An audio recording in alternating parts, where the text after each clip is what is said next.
Olá, boa noite. Boa noite. Roubos, furtos e golpes de celular mobilizam forças de segurança. Em São Paulo, investigadores encontram armas usadas em assaltos com motos. No Rio, gravações revelam como os bandidos monitoravam as vítimas na rua. Tela de azul aqui, ó, falando tela aqui, ó, de azul. Tá na esquina ela. Rua menor na esquina também tá com tela. Estados Unidos e Rússia discutem na Arábia Saudita o futuro da guerra na Ucrânia. O presidente Volodymyr Zelensky critica a ausência de ucranianos e europeus. Depois do cessar-fogo, Israel retira tropas, mas mantém postos no sul do Líbano. Um novo boletim médico afirma que o Papa está com pneumonia nos 2 pulmões. Na terceira onda de calor do ano, brasileiros enfrentam a combinação de falta de chuva e temperatura altíssima. O Jornal Nacional começa agora. A Polícia Civil prendeu hoje 35 pessoas de uma quadrilha que roubava celulares em diferentes bairros do Rio. A investigação mostrou como os bandidos agiam. Os presos lotaram uma delegacia. Eles faziam de celulares roubados a porta de entrada para uma série de crimes. O primeiro, saques em contas bancárias, como mostra essa mensagem de áudio de um bandido. Escolhi uma boa aqui, mano, 100 mil na conta do cara, 100 mil. Depois, extorsão. Em alguns casos, quando a quadrilha não conseguia limpar o aparelho para revender, entrava em contato com a pessoa que teve o celular roubado, se passando por funcionários da fabricante do celular. Consta que você teve seu celular roubado ou perdido. Gostaria de obter a localização? Perguntava o bandido, enviando um link para acesso. Ao clicar, a quadrilha conseguia remover a conta da vítima e instalava um novo número. Quando não conseguia, ameaçava. Tenho seus dados. Meu interesse é a conta do iCloud. Remove. iCloud é a nuvem do celular onde muitas vezes ficam dados importantes e senhas. O bandido ainda enviou a foto de uma arma e disse: vai ter 10 minutos. Outras vítimas recebiam fotos com o nome delas junto a armas e munição. Havia ainda outro tipo de golpe. Homens da quadrilha procuravam pessoas que anunciavam celulares à venda na internet. Diziam ter interesse e combinavam um momento para entrega. Nesse caso, um motoqueiro buscou o aparelho, mas quando a dona foi verificar a conta, o dinheiro não havia sido depositado. No e-mail chegou um comprovante falso de pagamento e falava que eu ia receber em 2 dias úteis. Esses casos estão na investigação da Polícia Civil, que durante 2 anos monitorou a quadrilha. O bando rodava as ruas procurando alvos em potencial, principalmente pessoas com celular nas mãos. Áudios obtidos pela investigação com autorização da Justiça mostram que durante os assaltos, os ladrões ficavam em contato com os demais integrantes da quadrilha e, ao menor sinal de resistência, recebiam ordens para matar. Nessa gravação, o bandido narrava para um comparsa os passos durante o assalto. Tela de azul aqui, ó, falando tela aqui, ó, de azul. Tá na esquina ela. O quê? Rua menor na esquina também tá com tela. Os bandidos chegam até as vítimas.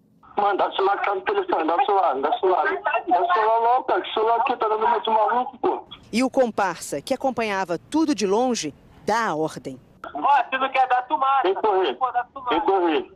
De acordo com a Polícia Civil, traficantes emprestavam armas para os assaltantes e funcionários de operadoras telefônicas estavam envolvidos no esquema. Conseguimos detectar um grupo bem estruturado com nítida divisão de tarefas, onde havia um núcleo responsável pelo fornecimento de armas, outro núcleo responsável pela prática do roubo, um núcleo também muito bem estruturado, responsável pela receptação dos celulares, e um quarto núcleo, que foi o que nos surpreendeu, que obtinha os dados das vítimas do roubo. A polícia identificou 43 integrantes da quadrilha. 35 foram presos hoje. Em São Paulo, a Polícia Civil prendeu uma mulher suspeita de chefiar uma quadrilha que pratica roubos em motos. Policiais de 6 delegacias cumpriram mandados de busca e apreensão na favela de Paraisópolis, na zona sul de São Paulo, em endereços de suspeitos de envolvimento na morte do delegado Josenildo Belarmino de Moura Júnior. No mês passado, um ladrão tentou roubar o celular do delegado e atirou ao perceber que ele estava armado. Nas buscas de hoje, os investigadores descobriram uma casa com armas, joias, um colete à prova de balas, capacetes, mochilas de entrega de comida, R$21 mil, celulares e uma lista de valores que, segundo a polícia, são pagos pelos celulares roubados. Também prenderam em flagrante Suedna Barbosa Carneiro, de 41 anos.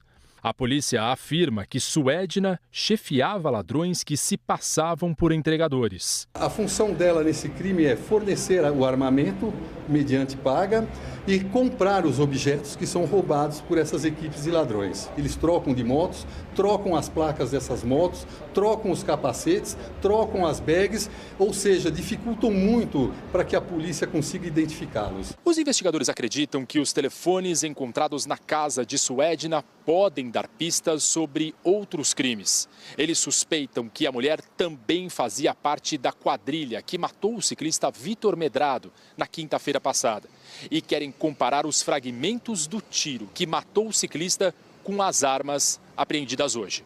Vitor Medrado estava na calçada, ao lado de um parque, quando os ladrões chegaram. Antes mesmo de a moto parar, o homem da garupa atirou. O assassino desceu, pegou o celular e a dupla fugiu. O secretário da Segurança Pública de São Paulo, Guilherme Derrite, disse que a moto usada pelos bandidos foi apreendida na mesma favela em que Suedna foi presa hoje. A motocicleta utilizada pelos criminosos na data foi apreendida nas proximidades desse local. Isso é um ponto relevante, importante. Ela já foi objeto de perícia, inclusive. E o trabalho de investigação ele pode chegar até esses criminosos com base na extração dos dados, mas já é claro para as forças policiais, para os investigadores, que eles fazem parte da quadrilha da Suedna. Numa rede social, o governador de São Paulo, Tarcísio de Freitas, do Republicanos, escreveu: o trabalho de inteligência e investigação da polícia prossegue para que os criminosos deste crime bárbaro sejam capturados e severamente punidos dentro do rigor da lei. A defesa de Suedna Barbosa Carneiro declarou que não há provas do envolvimento delas nos crimes investigados. A Polícia Federal prendeu 26 integrantes de um grupo que roubava cargas e encomendas dos Correios, no Pará e no Maranhão. Motoristas e ex-motoristas dos Correios burlavam lacres e alarmes dos caminhões e permitiam que outros bandidos levassem celulares, notebooks e aparelhos de TV. O prejuízo chegou a R$35 milhões. A Polícia Federal concluiu a investigação sobre a fuga de 2 detentos da Penitenciária Federal de Mossoró há 1 ano. O relatório final aponta negligência evidente e violação do dever de cuidado, mas não indicia nenhum servidor da penitenciária. A fuga de Deibson Cabral Nascimento e Rogério da Silva Mendonça foi a primeira registrada no Sistema Penitenciário Federal. A polícia aponta que ela poderia ter sido evitada se os servidores tivessem adotando medidas de segurança previstas. Mas, segundo a PF, não há evidências de que os detentos tiveram ajuda direta de algum funcionário. Deibson e Rogério só foram recapturados quase 2 meses depois de fugir. Um incêndio de causa ainda desconhecida atingiu parte de cidades cenográficas nos estúdios Globo, na zona oeste do Rio. O fogo consumiu os cenários da próxima novela das 7, Dona de Mim, de Eta Mundo Melhor, prevista para o horário das 6, e da série de humor Tô de Graça. Os ambientes das novelas estavam em fase de montagem e ainda não tinham sido usados nas gravações. 5 brigadistas ficaram feridos, foram prontamente atendidos e levados para o hospital. Bombeiros, com o apoio da Brigada de Incêndios da Globo, trabalharam no rescaldo para prevenir o surgimento de novos focos. Um helicóptero do Corpo de Bombeiros foi usado para combater o fogo na mata de um morro vizinho aos estúdios. A Globo informou em nota que o impacto no planejamento das próximas novelas vai ser avaliado pelas equipes responsáveis pelas produções. A falta de chuva e o calor extremo têm desafiado cariocas, já tão acostumados com as altas temperaturas no verão. Em Madureira, na zona norte do Rio, o movimento no ponto de hidratação não para. A sede parece estampada no rosto da menina de 3 anos e do motoqueiro que pede vários copos de uma só vez. O sol tá queimando tudo. Tá quente pra caramba, o ar tá seco, o ar tá seco, o clima tá meio estranho. Sou carioca, moro aqui, mas nunca senti. Dá muito forte. É um corre-corre para garantir bem-estar a quem trabalha enfrentando temperaturas acima de 40 graus. Na porta do ônibus, um alívio antes de embarcar. A gente que trabalha com água não está aguentando, imagine quem não está bebendo água. De acordo com o Instituto Nacional de Meteorologia, o Rio de Janeiro, parte de Minas Gerais, Espírito Santo e alguns estados do Nordeste enfrentam um período seco mais intenso desde o início do mês, enquanto chuvas mais fortes tomaram conta da região norte do país. Segundo o meteorologista Tiago Carvalho, um fenômeno de alta pressão atmosférica mais comum no meio do ano vem impedindo as chuvas em parte do Brasil. Por causa disso, no Rio, não choveu nem 5% do previsto para o mês. O culpado disso tudo é esse fenômeno, né? O sistema de alta pressão atmosférica. Ele inibe a formação de nuvens de chuva e aumenta o aquecimento, consequentemente, devido à maior incidência de radiação solar. E é exatamente isso que está ocorrendo agora em fevereiro deste ano. O Rio vive uma combinação de falta de chuvas com temperaturas extremamente elevadas. Algo que, segundo a concessionária responsável pela distribuição de água, já está afetando os mananciais que abastecem as cidades da região metropolitana. A orientação é para que as pessoas façam uso consciente da água. Mas nesse calorão, não tem jeito. Beber bastante água, se hidratar, é fundamental. O verão atípico também aumentou o número de incêndios. Desde o início do ano, o Corpo de Bombeiros já registrou mais de 2.000 ocorrências no estado do Rio. 300 só nas últimas 24 horas. A capital registrou hoje 38,4 graus. Nas ruas e nos parques, só tem uma forma de enfrentar o tempo quente e seco, com muita água. Muito seco, muito quente, mas a gente vai se hidratando. Vamos que vamos, a luta continua. É isso, vamos que vamos. Agora a Eliana Marques vai falar para a gente desse calorão e da previsão do tempo para amanhã em todo o Brasil. Boa noite, Eliana. Boa noite, Renata, Heraldo, e boa noite para você. A onda de calor prevista até segunda-feira também está deixando as madrugadas muito abafadas. Amanhã, só 3 capitais devem amanhecer com temperaturas abaixo dos 20 graus. Brasília, Belo Horizonte e Curitiba com 18 e 19 graus.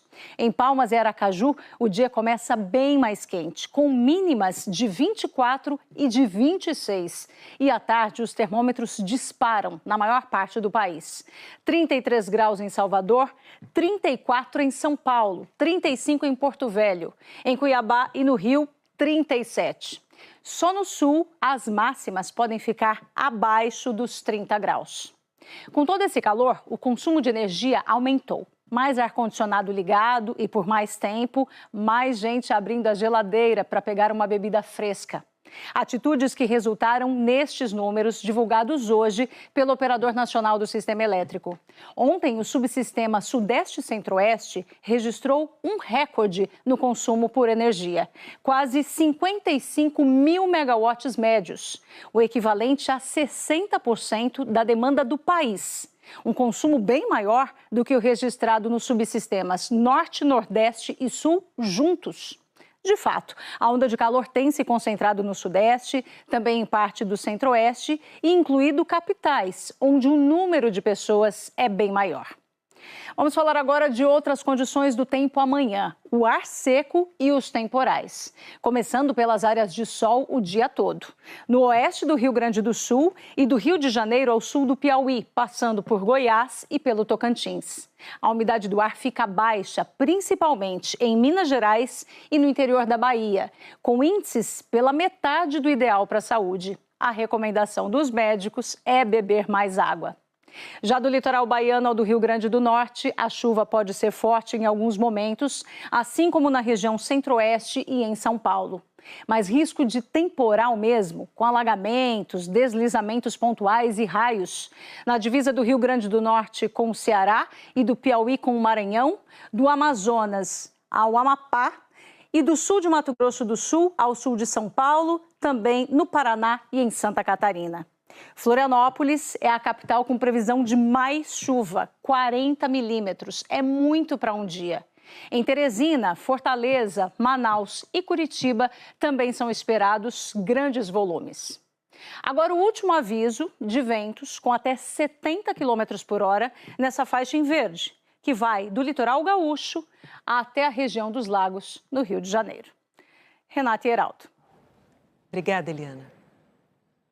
O Conselho Nacional de Política Energética decidiu manter em 14% a quantidade de biodiesel que deve ser misturada ao óleo diesel vendido no Brasil.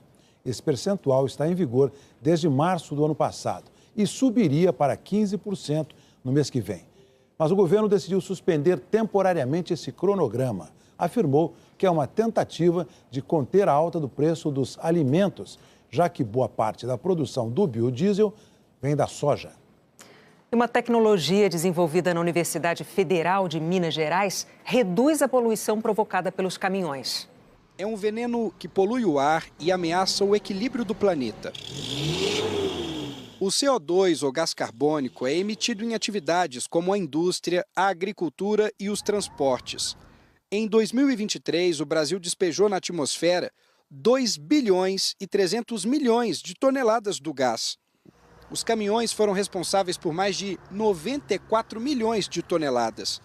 E como isso afeta o ar, o motorista, o pedestre e você que está aí assistindo à reportagem? O CO2 é o gás que mais contribui para o efeito estufa e para o aquecimento do planeta. Vem do laboratório uma solução que pode minimizar esse problema. Esse produto aqui, que até parece isopor, foi criado pela Universidade Federal de Minas Gerais. O material é o resultado da mistura de várias substâncias químicas. No laboratório, depois de muitos estudos e testes, os pesquisadores constataram que ele tem a capacidade de reter o gás carbônico, como se fosse uma esponja. À medida que um caminhão circula, o diesel é queimado e libera o CO2. Os cientistas instalam um reator na descarga do caminhão. Dentro deles estão esferas feitas de materiais químicos.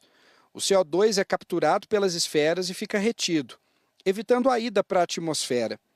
O CO2 capturado ainda pode ser reutilizado na fabricação de bebidas, alimentos e como componente de outros combustíveis.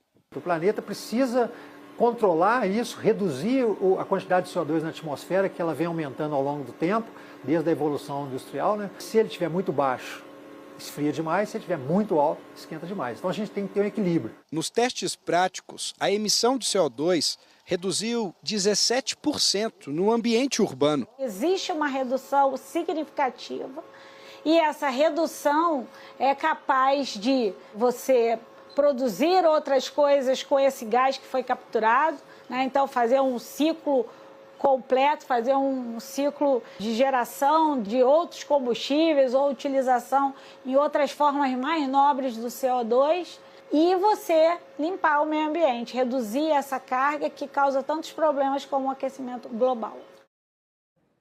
A seguir, sem a Ucrânia, Estados Unidos e Rússia discutem o futuro da guerra na Europa. Um novo boletim médico afirma que o Papa está com pneumonia nos 2 pulmões.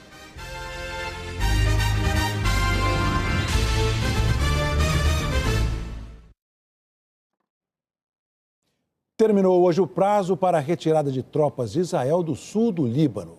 O governo israelense anunciou a volta das forças militares, mas manteve soldados em 5 pontos da fronteira.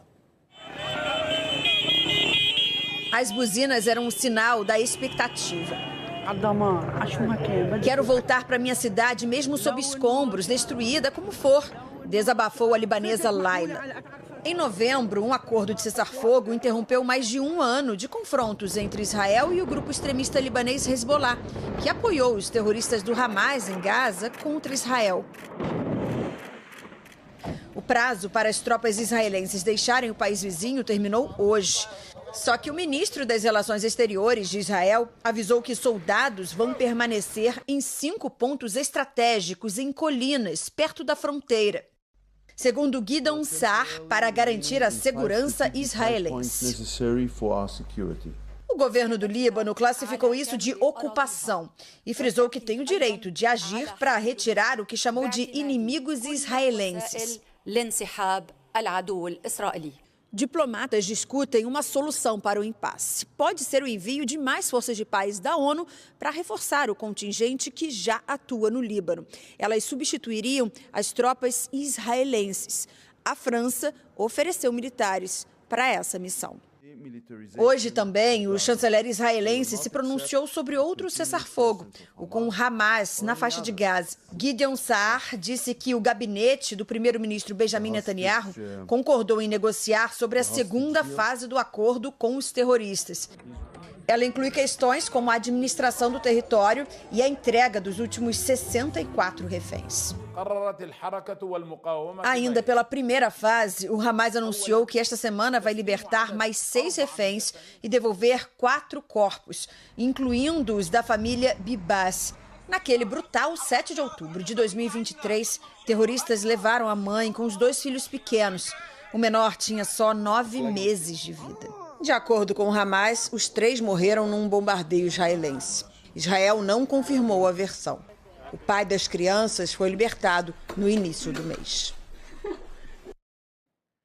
Estados Unidos e Rússia fizeram a primeira reunião para discutir o fim da guerra na Ucrânia, sem os ucranianos.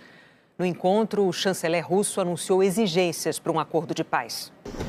Uma cena como essa não era vista há mais de 3 anos.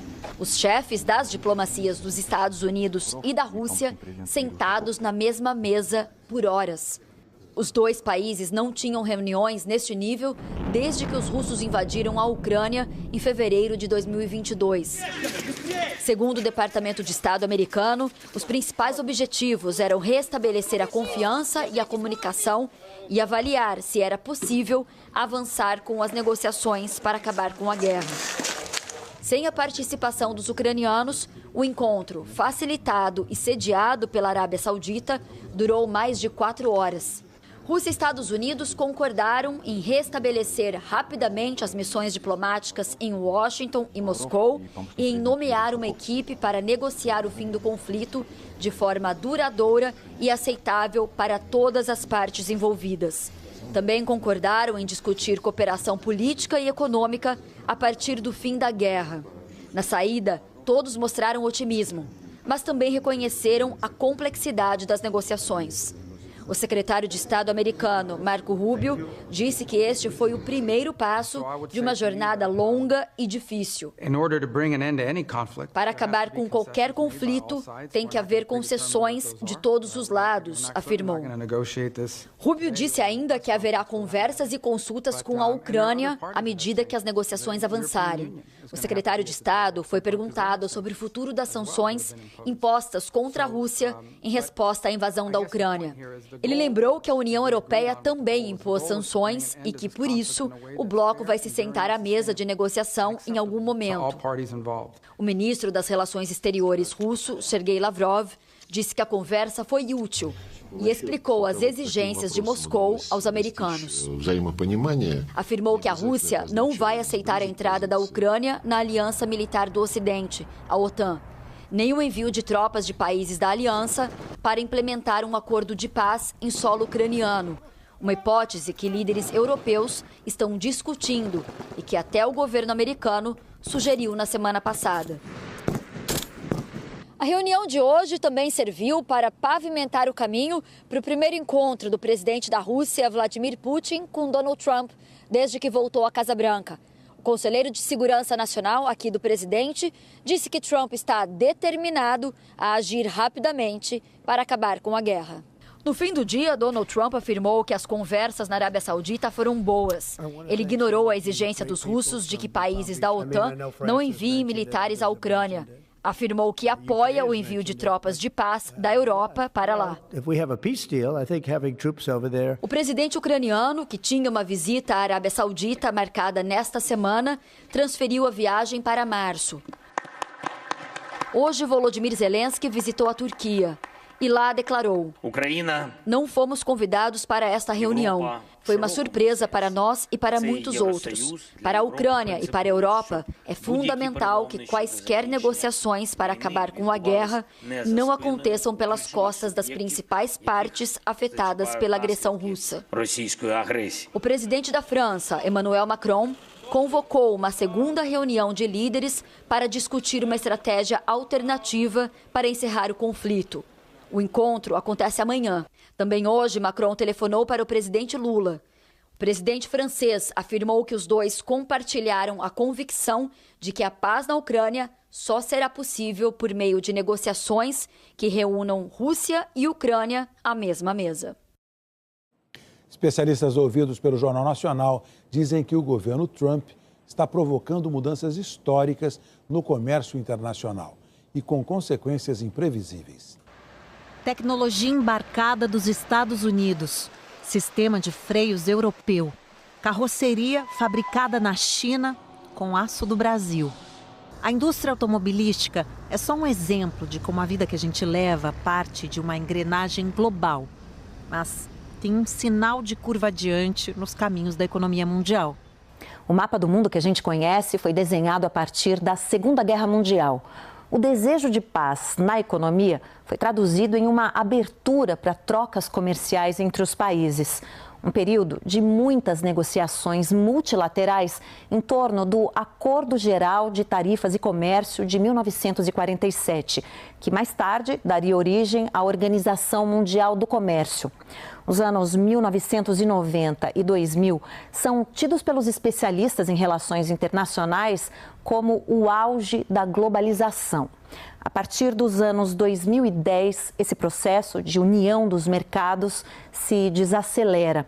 Em 2016, a Inglaterra deixa a União Europeia com o Brexit. Em 2020, as cadeias globais de produção são quebradas com a pandemia. E a recente eleição de Trump é vista como a última marca dessa nova fase chamada de unilateralismo. As fronteiras se fecham e a lei que vale é a do mais forte.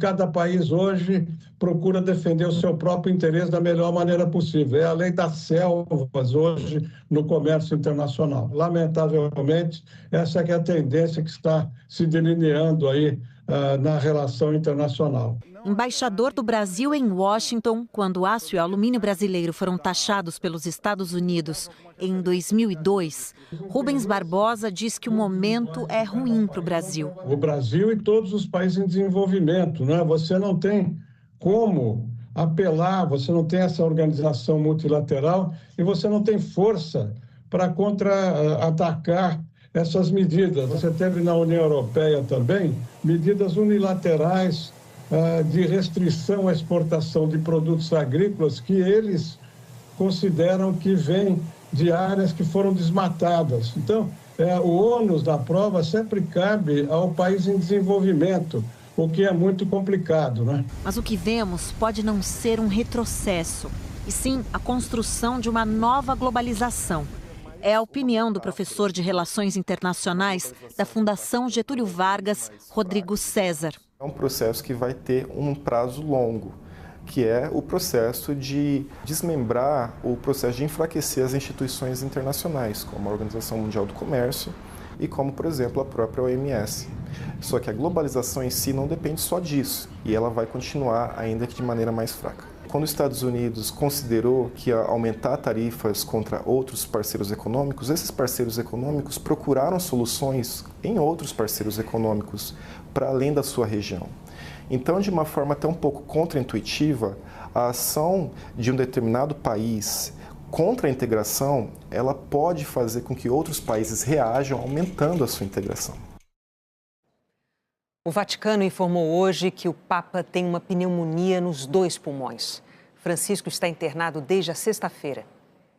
No primeiro comunicado de hoje, o Vaticano informou que o Papa Francisco não vai mais participar dos compromissos programados para este fim de semana. Seriam uma audiência pública no sábado e uma missa no domingo, que será celebrada por outro sacerdote. Esses eventos fazem parte do calendário do Jubileu da Igreja Católica. Mais tarde, o porta-voz do Vaticano, Matteo Bruni, declarou que o Papa teve uma noite tranquila, descansou, tomou café da manhã e passou algum tempo lendo jornais, como faz regularmente. Francisco está respirando de forma autônoma, sem ajuda de aparelhos, e está seguindo a recomendação médica de repouso. Segundo o Vaticano, o Papa recebeu inúmeras mensagens com votos de melhoras, além de desenhos e cartões de crianças da unidade oncológica. Francisco deu entrada aqui no Hospital Gemelli, em Roma, na última sexta-feira. O quadro inicial era de uma bronquite, mas depois constatou-se uma infecção respiratória mais grave. Hoje é o 5º dia de internação e o último boletim médico, divulgado agora à noite, fala que o quadro de saúde é ainda complexo. O boletim descreve as etapas da doença. Francisco foi internado porque estava com uma crise gerada pela bronquiectasia, uma dilatação anormal dos brônquios, que provoca muita tosse e catarro. Além disso, Francisco estava com bronquite asmática. Ele vinha sendo tratado com antibióticos e cortisona. Ontem, os exames apontaram uma infecção polimicrobiana.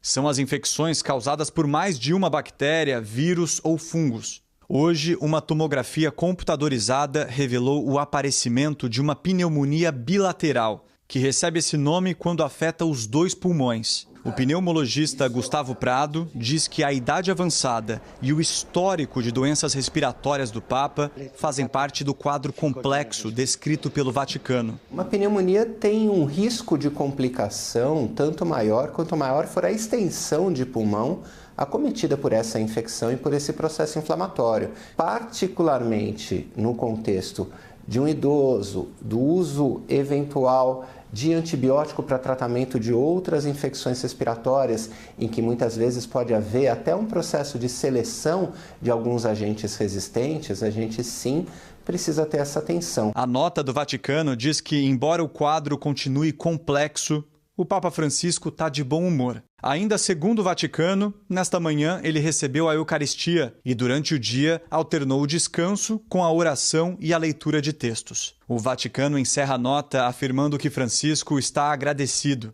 e pede para que continuem rezando por ele. Foram divulgadas hoje imagens do momento em que o avião com 80 pessoas capotou ao pousar em Toronto, no Canadá.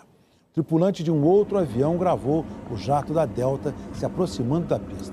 Ao tocar no solo, o Bombardier CRJ tombou para o lado direito, pegou fogo. 21 pessoas ficaram feridas. 2 ainda estão internadas em estado grave. Ninguém morreu. A seguir, a Procuradoria-Geral da República denuncia o ex-presidente Jair Bolsonaro e mais 33 pessoas por golpe de Estado.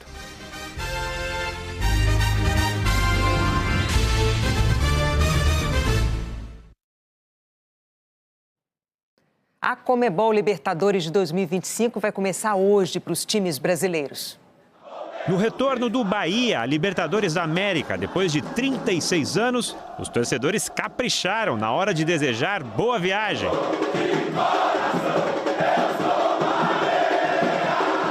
Até o técnico Rogério Ceni entrou no ritmo da bateria. Uma recepção maravilhosa, melhor impossível, né? A nossa linda torcida aqui, independente do lugar que a gente esteja, então acho que é primordial para todos nós jogadores sentir abraçado e acolhido. O primeiro jogo será nesta terça contra o Strongest, na altitude de La Paz, na Bolívia. Já o Corinthians ficou apenas um ano sem disputar a Libertadores, mas nem por isso viajou com menos expectativas para Caracas. Nesta quarta-feira, também fora de casa, o time terá todos os titulares à disposição para enfrentar o Universidad Central da Venezuela, que disputa a principal competição sul-americana pela primeira vez. Sabemos que somos favoritos. Em entrevista, o meio-campo Carrillo diz: sabemos que somos favoritos, isso está claro, mas dentro de campo vamos competir com 11 homens, já que o sonho deles é o mesmo que o nosso. Como estão numa fase preliminar da Libertadores, Bahia e Corinthians precisam vencer 2 confrontos eliminatórios de ida e volta, com viagens internacionais para chegar à fase de grupos. Um caminho mais longo, é verdade, mas que uma outra equipe brasileira percorreu no ano passado com muito sucesso. O Botafogo foi o primeiro clube do Brasil a passar da pré-Libertadores e conquistar o título. Neste ano só joga a partir do dia 2 de abril, assim como os outros brasileiros classificados diretamente para a fase de grupos: Flamengo, Palmeiras, Fortaleza, Internacional e São Paulo. A gente vai fazer de tudo para que a gente possa eventualmente repetir, né, o que o Botafogo fez. Ainda está muito distante, então vamos focar no que a gente pode influenciar, que é o jogo de amanhã, e o resto a gente vai vendo jogo após jogo. O presidente Lula e o presidente de Portugal, Marcelo Rebelo de Sousa, entregaram em Brasília o Prêmio Camões 2024 a Adélia Prado. A escritora, de 89 anos, foi representada pelo filho, Eugênio Prado. Adélia Prado é poeta, contista e romancista. O Camões é o principal prêmio literário da língua portuguesa. O ministro do Supremo Tribunal Federal, Flávio Dino, determinou que a Controladoria Geral da União faça uma auditoria sobre 640 emendas parlamentares liberadas sem transparência. Dino ressaltou que não foram apresentados planos de trabalho para o uso dos recursos, que somam 470 milhões de reais. O ministro também determinou que a CGU repasse as informações para a Procuradoria-Geral da República para que gestores estaduais e municipais que tiverem sido omissos possam ser responsabilizados.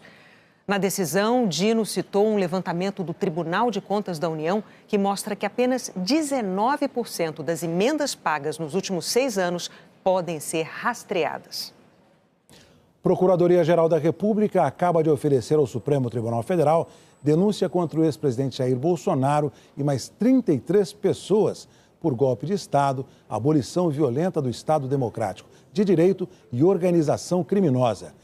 Nós vamos direto a Brasília. Lá estão os repórteres Júlio Mosquera e Vladimir Neto. Os dois têm mais informações. Boa noite a vocês. Boa noite, Heraldo, Renata. Boa noite a todos.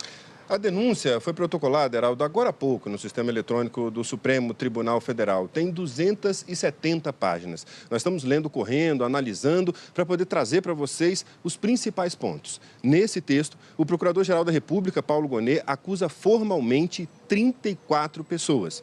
Nessa lista estão o ex-presidente Jair Bolsonaro, que é apontado pela PGR como líder de uma organização criminosa e que, segundo o PGR, planejou, atuou, teve domínio de forma direta e efetiva em um plano de golpe de Estado para mantê-lo no poder. A lista também inclui 4 ex-ministros do governo Bolsonaro, sendo 3 generais da reserva. Braga Neto, que foi ministro da Casa Civil e da Defesa e candidato a vice-presidente na chapa de Bolsonaro à reeleição. Augusto Heleno, ex-ministro do Gabinete de Segurança Institucional.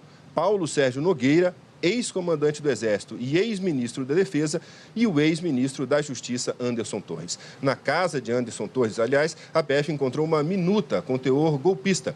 E nessa lista também tem militares de alta patente e assessores próximos, não é, Júlio? Exatamente. A lista é extensa. Militares de alta patente, como o general da reserva Estevam Teófilo de Oliveira, o general da ativa Nilton Diniz Rodrigues e o almirante da reserva Almir Garnier Santos, que comandava a Marinha.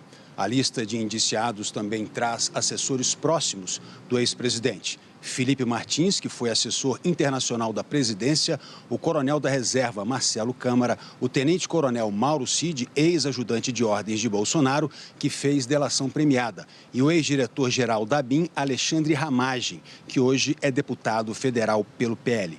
Vladimir, a denúncia lista 5 crimes. Sim, 5 crimes que a acusação traz. Ela afirma que os investigados cometeram crimes como organização criminosa armada, tentativa de abolição violenta do Estado Democrático de Direito, golpe de Estado e dano qualificado pela violência e grave ameaça contra o patrimônio da União e com considerável prejuízo para a vítima e deterioração do patrimônio tombado.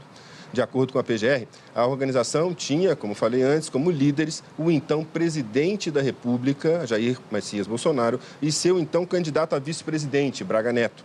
Segundo a denúncia, aliados a outras pessoas, entre civis e militares, eles tentaram impedir, de forma coordenada, que o resultado das eleições presidenciais de 2022 fosse cumprido. De acordo com as investigações, o plano teve início ainda em 2021, com ataques sistemáticos ao sistema eletrônico de votação por meio de declarações públicas e na internet. E a PGR lembra que em julho de 2022, o então presidente da República, Jair Bolsonaro, se reuniu com embaixadores e representantes diplomáticos para verbalizar as conhecidas e desmentidas acusações sobre fraudes nas urnas eletrônicas. Segundo a denúncia, na tentativa de preparar a comunidade internacional para o desrespeito à vontade popular nas eleições presidenciais, Ainda segundo a denúncia, durante o segundo turno das eleições, foram mobilizados aparatos de órgãos de segurança pública para mapear e impedir eleitores de votar no candidato da oposição, o agora presidente Lula. E as pessoas envolvidas nessa etapa atuavam na Secretaria de Segurança Pública do Distrito Federal, facilitando os atos de violência e depredação em 8 de janeiro de 2023. Agora, Júlio, quais são os próximos passos? Vladimir, depois de receber o material da PGR, o relator ministro Alexandre de Moraes vai abrir prazo de 15 dias para a manifestação dos advogados de defesa. Concluída essa fase, o relator deve liberar o caso para julgamento na primeira turma do STF, formada por 5 ministros, que vão decidir se os denunciados viram ou não réus. Se a acusação for aceita, a ação penal será aberta. A partir daí, serão tomados depoimentos de testemunhas e os réus interrogados. Heraldo, Renata. Júlio Mosquera, muito obrigada pelas informações ao vivo de Brasília.